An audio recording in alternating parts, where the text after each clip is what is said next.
الحارس حيدر رعد. محاولة تبقى للقوة الجوية اللي يحاول البداية القوية على مرمى نفط الجنوب. أمجد هي كرة خطيرة. جفار جول. عماد محسن يفتتح التسجيل في الدقيقة الرابعة للقوة الجوية. عماد محسن متابعة أكثر من رائعة لتسديدة محمد جفال في البداية. أنقذ حيدر رعد لكن الثانية في المرمى. عماد محسن يسجل للصقور. عماد محسن. باسم قاسم الجنرال مدرب القوة الجوية سعيد بهذا التقدم. بداية قوية للصقور على مرمى فرسان الجنوب نفط الجنوب.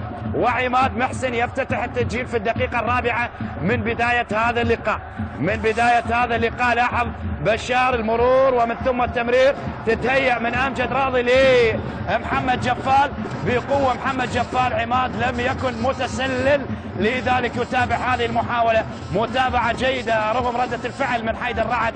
لكن حيدر كانت قوية على حيدر رعد يتابعها عماد ويضعها بسهولة في مرمى نفط الجنوب.